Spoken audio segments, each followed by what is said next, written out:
उपचुनाव राजस्थान में कहीं भी हुए हैं तो सहानुभूति जीती है। 7 उम्मीदवार मैदान में है। हाँ, 7 और उम्मीदवार। आदिवासी इलाका है। कहते भी हैं खाकरा रे 3 पाना, जो अपन पत्तल उन्हें 3 पन्ने होते हैं। हाँ। तो खाकरा रे 3 पाना चौथो बनिया है। लेकिन कन्हैयालाल मीणा को टिकट नहीं देना और वो लसाड़िया से थे, तो ये भाजपा का एक बहुत बड़ा फेलियर है। तो कांग्रेस ने यूज तो काफ़ी किया, जैसे जनता चर्चाएं कर रही हैं। और एक ये भी कहते हैं कि वो पूरा जाजम पे बैठ के और ये तय कर लिया कि थावरचंद दामोर को जिताना है, तो ये बाजी पलट सकती है। सलाम नमस्ते दोस्तों, मैं अख्तर खान और आप देख रहे हैं CBC न्यूज़ राजस्थान। आज हमारे साथ में एक ख़ास मेहमान उदयपुर न्यूज़ के संपादक, प्रबंध संपादक मनु राव साहब साथ में हैं और बात करेंगे धैर्यावत की। जी, अभी मुझे सही किया, धैर्यावत। तो कौन बनेगा विधायक, कल रिजल्ट आने वाले हैं और इसमें कौन विजेता रहेगा या किसके फेवर में जनता ज़्यादा है, उस बारे में थोड़ी सी चर्चा कर लेते हैं। तो मनु जी, ग्राउंड रिपोर्टिंग करिए हम। जी। क्या आपको क्या लगता है धैर्यावत को लेके? देखिए अख्तर जी, उपचुनाव राजस्थान में कहीं भी हुए हैं तो सहानुभूति जीती है वहाँ पर। लेकिन जो भारतीय जनता पार्टी ने जो टिकट दिया है अंत में, जो कन्हैयालाल मीणा का माना जा रहा था, और फिर बाद में मेवाड़ भाजपा के भाई साहब की नापसंद रहने के कारण उनका टिकट अचानक कट गया। और ये माना भी जा रहा था कि वल्लभ नगर में भाई साहब जो हैं उदयलाल जी को चाहते थे और यहाँ उदयलाल जी का पार्टी ने नहीं दिया, तो फिर उन्होंने वहाँ पर उनका काट के नगराज जी का जो कर दिया, खेत सिंह जी का।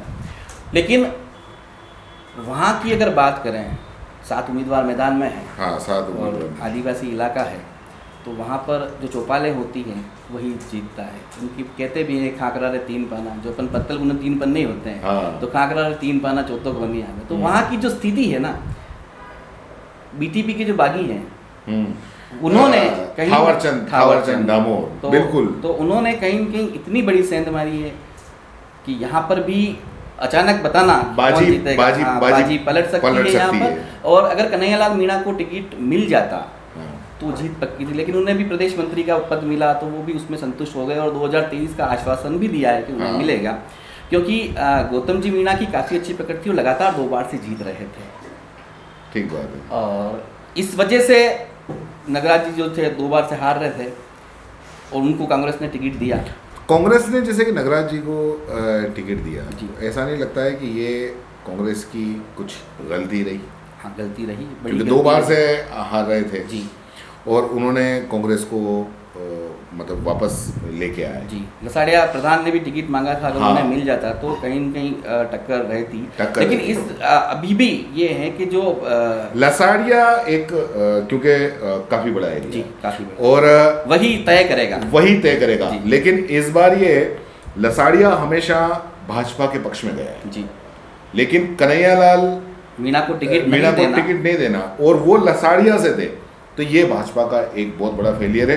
लेकिन यहाँ पे ये नहीं कह सकते अपन कि उसकी वजह से लोग कांग्रेस को देंगे, क्योंकि थावरचंद दामोर जिस तरीके से मतलब खास करके युवाओं में एक ताकत बन के और शक्ति बन के आया है जी, वो किसी को यकीन नहीं था, बड़ी बड़ी पार्टियों को आप यकीन सोचिए नहीं ना, वागड़ की तरफ या ये है पिछले विधानसभा चुनाव में भी BTP ने अच्छी की थी और लहर के रूप में आई थी। हाँ। तो BTP वहाँ पावरफुल है, इसमें इसमें कोई दोहराई नहीं। हाँ, लेकिन वो भी बागी है, BTP का बागी है। तो यहाँ नुकसान ये कहें कि 7 में से अगर ये माने तो 3 जो है या 4 उम्मीदवार जो हैं टक्कर उनमें मानी जाएगी। और जो नुकसान मोटा मोटी जो दिख रहा है वो यहाँ पर भाजपा को होता आप देखिए कि भारतीय जनता पार्टी के सारे दिग्गज लग गए, कांग्रेस के सारे दिग्गज लग गए। और अभी चुनाव के समय ही फर्जी वोटिंग में जो पकड़े गए थे वो भी चानना जी के समर्थक थे। हाँ, वहाँ पे जो हाँ। वो पकड़ में आए थे। तो कांग्रेस ने यूज़ तो काफ़ी किया, जैसे जनता चर्चाएं कर रही हैं कि जो भी अधिकारियों का जो यूज़ करना है या जो अपनी सत्ता का जो यूज़ करना है वो कांग्रेस ने यहाँ पे जी भर के किया है। और मुख्यमंत्री ने भी 3 सभाएं करी, जहां वल्लभ नगर में एक सभा थी, धैर्यावत के अंदर 3 मिला के कांग्रेस को दोनों ही सीटें जीतना का ये था कि उपचुनाव में जीत जाएंगे। और सहानुभूति की जो लहर यहाँ पे अगर कन्हैयालाल मीणा को टिकट मिल जाता तो अपन आउट ऑफ राइट भी कह सकते थे कि भाई ये जीत रहे हैं मतलब कन्हैयालाल जी। लेकिन यहाँ पर उनको टिकट नहीं देना, उनका वापस भाजपा में प्रदेश मंत्री बनाना, लेकिन वो फिर खुल के नहीं आ पाए, या फिर उनके पीछे जो हुजूम उमड़ा था उस समय, जो सहानुभूति की लहर थी और काफ़ी कार्यकर्ता तो उन्होंने लग गए थे।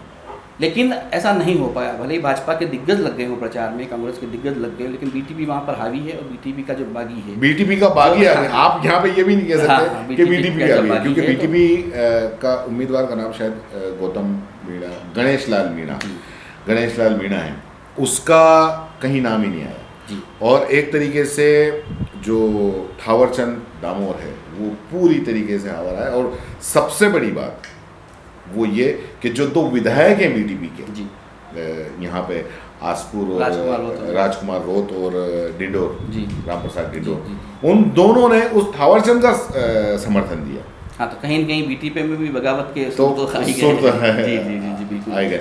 और एक ये भी कहते हैं कि वो पूरा जाजम पे बैठ के और ये तय कर लिया कि थावरचंद दामोर को जिताना है, तो ये बाजी पलट सकती है, क्योंकि शायद 1.25 लाख के आसपास वोटर्स हैं आदिवासी, और ऐसे में अगर मान लो वाकई ये मैसेज अगर सब में चला गया तो ये दोनों जो बड़ी पार्टी, वहाँ पर अभी एकदम कुछ भी कहना मुश्किल होगा।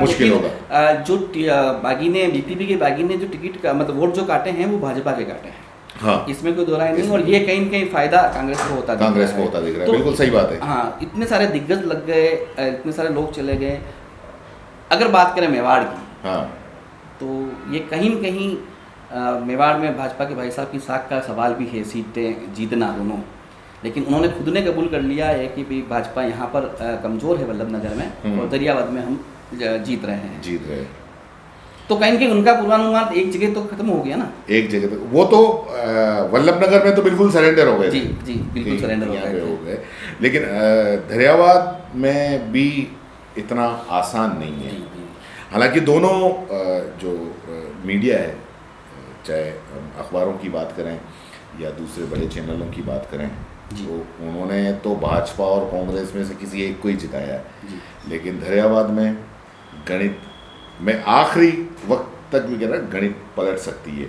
और यहाँ पे भी जिस तरीके से वल्लभ नगर में फर्स्ट सेकंड थर्ड का जो दौड़ है, यहाँ पे भी फर्स्ट सेकंड थर्ड की, और एक बड़ी नेशनल पार्टी कोई भी हो सकती है। वो तीसरे नंबर पे रहने वाली है। हाँ, ये बात सही है। चौथे नंबर पे भी रह सकती है।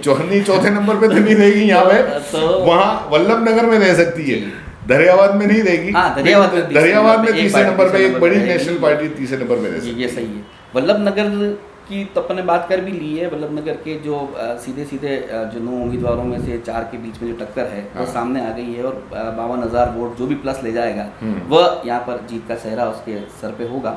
और वहाँ की दरियाबाद की बात करें तो दरियाबाद में सबसे बड़ी, जैसे अपन वल्लभ नगर में पानी और सड़क की जो थी मूलभूत, वहाँ सबसे बड़ी ये कमी वहाँ पर भी है। वहाँ पर भी है, इस बात में पहाड़ी क्षेत्र। और आप बात करें तो ये आदिवासी इलाका है, तो आज तक आदिवासियों के विकास के लिए किसी भी सरकार ने कुछ नहीं किया। इस बात में कोई दो राय नहीं। बातें करते हैं, बड़ी बड़ी बातें होती हैं और बड़े बड़े मंचों से बातें होती हैं। आदिवासियों के लिए विकास की बात करने के लिए 5 स्टार होटलों में बैठ के बातें करते हैं, लेकिन जमीन पे अगर जाके गाँव पे कई स्टोरियाँ की, अपन स्टोरी गए होंगे साथ में, अपन कितनी वहाँ पर जब बलवे हुए थे आदिवासी एकजुट होकर, उनका गुस्सा था बिल्कुल सही बात। हमेशा से गुस्सा इस कारण था कि वो एक हम अलग राज्य चाहते हैं हमारा, हम जिसमें हम ही हों और हमारे विकास की बात करें। आदिवासियों के नेताओं की बात करें तो वो जीत के विधानसभा में या सांसद में तो जाके बैठ जाते हैं, लेकिन फिर वो उन्हीं का विकास होता है, आदिवासियों का विकास नहीं होता। और कागजों में काफी सारा होगा, कागजों में ये हो गया, ये होगा, ये होगा, बिजली तक नहीं होती। हाँ, अच्छा, गरीब आदिवासी कुछ ज्यादा कुछ नहीं चाहते जी। उनको जो बेसिक सुविधाएं वो दे दो जी, सही, नल, लाइट, सड़क, बस ये जो बेसिक सुविधाएं कम से कम वो तो आप उनको बराबर। बिल्कुल सही। और आदिवासियों की जो परंपरा है उनके विकास में भी कभी काम नहीं किया गया, कुछ कुरीतियां भी हैं, तब भी कोई आगे होके नहीं हुआ। आप सोचिए, सरकार सिस्टम इतना बड़ा होने के बावजूद भी उन्हीं की चौपाल पे, उन्हीं की पंचायत में फैसले होते हैं।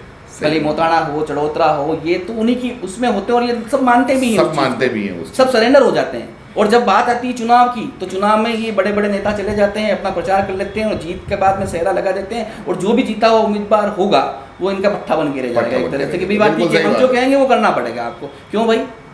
और आप आदिवासी नेताओं को भी देखें, गिने चुने नाम होंगे, हाँ। क्यों युवाओं को आगे नहीं बढ़ाते हैं? इतने अच्छे अच्छे पढ़ाई भी हो गई और सारी चीजें। अभी जैसे कि आप थावरचंद की बात करें, युवा नेता, पढ़ा लिखा युवा नेता है, और नो डाउट उसको युवा भी और कई लोग उसको इतना जो समर्थन मिल रहा है वो उसी की वजह से मिल रहा है कि हाँ कम से कम ये हमारे बीच का है, बिल्कुल सही है, और ये आगे विकास करेगा। और मैंने कहा ना कि बहुत जो बुनियादी सुविधाएं वो मांगते हैं हम, इनकी गांव की पीएचसी के अंदर आप चले जाओ, डॉक्टर नहीं मिलते हैं जी।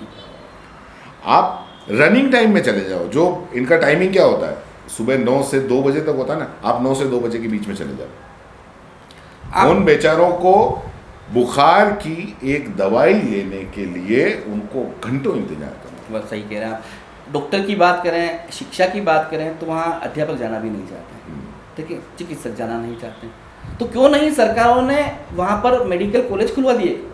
क्यों नहीं सरकारों ने वहाँ पर स्कूल, इतने बड़े कॉलेज खुलवा दिए गए होते, मेडिकल कॉलेज खुलवा दिए, वहीं से चिकित्सक तैयार होता, वहीं से शिक्षक तैयार होता और अपने क्षेत्र का विकास करता। बिल्कुल सही बात है। क्योंकि ये माना आदिवासी इलाका हम कहाँ जाएंगे, आज भी उदयपुर का नाम कहीं आता है, उदयपुर के आसपास, अरे आप आदिवासी इलाकों में रहते हो, तो उनके दिमाग में वही चीज़ है अभी तक कि इनके पास मूलभूत सुविधाएं नहीं होगी, और ये वो क्योंकि दिखता वही है ना, दिखता वही, सही बात है। तो इस चीज़ को पार करने के लिए एक ऐसे नेता की ज़रूरत है, एक ऐसे टीम की ज़रूरत है जो वहाँ पर विकास करे, भले ही आंदोलन के रूप में करे या जीतने के बाद में अपनी बातें मनवाएं सत्ता और शासन से। सही बात है। तभी दरियावद हो, डूंगरपुर के इलाके हो, बांसवाड़ा हो, प्रतापगढ़ हो, या अपने उदयपुर का इस तरफ वाला जो बेल्ट हो, वहाँ पे सही मायने में विकास हो पाएगा। सही। पार्टियां, 2 राष्ट्रीय पार्टियां हैं, सभी जानते हैं, बीटीपी अभी उभर के आई है, तो इसमें आने के बाद भी काम कितना अगर नेता अपना खुद का विकास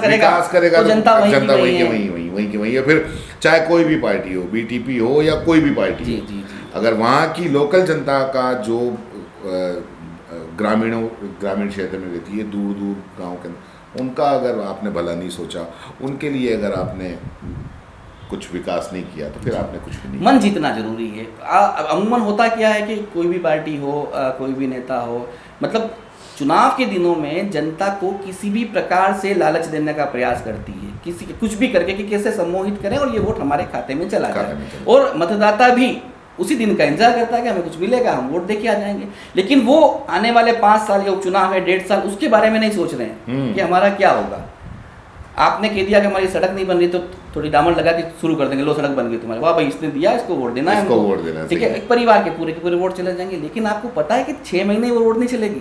सही बात है। तो इस बात का ध्यान तो जनता को ही रखना और जनता को सवाल पूछना है हाँ। इन नेताओं से, क्योंकि आपके ही वोट से ये चुन के जाते हैं। सही बात है, और हम तो पूछेंगे, हाँ अगर आप हमारे पास आए तो हम जरूर पूछेंगे उन नेताओं से, और जो दूसरे 7 उम्मीदवार हैं उन्हीं से भी, क्योंकि चुनावी वादे तो सभी ने किए होंगे ना आपके सामने।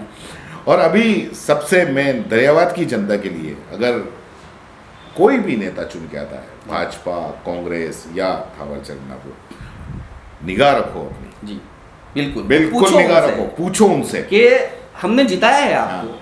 आप हमारे यहाँ से खेवनहार बन के गए हैं, हाँ। तो क्यों नहीं हमारे विकास की आप बात करेंगे? क्योंकि इन नेताओं का, इन जनप्रतिनिधियों का मालिक जनता है। जी बिल्कुल, ये सेवक हैं। हाँ, ये सेवक हैं, और जनता हमेशा मालिक बन के ही रहेगी। लेकिन इसके लिए जनता को एकजुट होना पड़ेगा। अगर मान लो कोई भी पार्टी वहाँ से जीतती है और आने वाले 1.5 साल में वो पार्टी आपके पास नहीं आती है, तो अगली बार मौका आपके पास है, आपकी एक उंगली उनको कुछ भी बता सकती है। और अगर आप एकजुट हुए तो सामने वाले को हार खुद ही मान के चला जाएगा। बिल्कुल सही बात। इसलिए जीतने वाले उम्मीदवार से ज़्यादा आशाएं रखें और उससे पूछें, और जो हारा हुआ है उसको भी साथ में तोले तसरी कि भाई तू हमारे साथ आ जा, तू हमारी बात आवाज उठा, तू उनसे पूछ, बात तो सीधी है। बिल्कुल सही बात है। तो यहाँ पर जो टक्कर है वह भी 3 में ही मानी जा रही है, और जो बीटीपी के बागी हैं वह इन दोनों ही राष्ट्रीय पार्टियों में से एक की गणित बिगाड़ेंगे, और क्या पता पूरा उलट कर दें। बिल्कुल सही है। तो हम बिल्कुल हाजिर होंगे कल, यानी कि 2 तारीख को आपके सामने। बहुत बहुत धन्यवाद उदयपुर न्यूज़ के प्रबंध संपादक मनु राव जी का, एक आग्रह पे आ गए, वैसे साथी हैं साथ में ही हम काम करते हैं, तो काफ़ी बहुत बहुत धन्यवाद। और अगर आप CBC न्यूज़ चैनल देखते हैं तो उदयपुर न्यूज़ भी देखा कीजिए, काफ़ी अच्छी खबरें और काफ़ी बेबाक खबरें आती हैं। धन्यवाद, जय हिंद। दोस्तों, CBC न्यूज आपके सहयोग से लगातार बढ़ता जा रहा है। स्वतंत्र पत्रकारिता का सहयोग करने के लिए आपका धन्यवाद। सबसे पहले तो जिन लोगों ने हमारे चैनल को सब्सक्राइब नहीं किया है तो पहले सब्सक्राइब करें, जिसका कोई शुल्क नहीं लगता और बड़ा आसान है। बस नीचे दिख रहे लाल सब्सक्राइब के बटन को दबाना है और पास में दिख रहे बेल आइकन को भी दबाना है, ताकि आपको अपने CBC न्यूज के हर अपडेट्स मिल सके। हमारे इंस्टाग्राम पेज और फेसबुक पेज को भी लाइक करें, फॉलो करें, वहां पर भी आपको मिलती है तरह तरह के अपडेट्स। हम पूरे राजस्थान से आपके लिए लाते हैं वो खास खबरें जो आपके लिए जरूरी है, और वो भी पूरी बेबाकी के साथ। पत्रकारिता के इस मुश्किल दौर में आपकी आवाज जिम्मेदारों तक पहुंचाना ही हमारा लक्ष्य है, और ये आपके सहयोग के बिना संभव नहीं है। हमारा सहयोग करें, स्वतंत्र पत्रकारिता में अपना योगदान दें और ज्वाइन बटन पर जाकर सदस्यता लें, चाहे सबसे छोटी सहायता के रूप में ही क्यों ना हो। जनता की बेबाक आवाज बने रहें, उसके लिए सहयोग आपको ही करना है। सब्सक्राइब करिए और ज्वाइन बटन पर क्लिक कर सदस्यता ग्रहण कीजिए।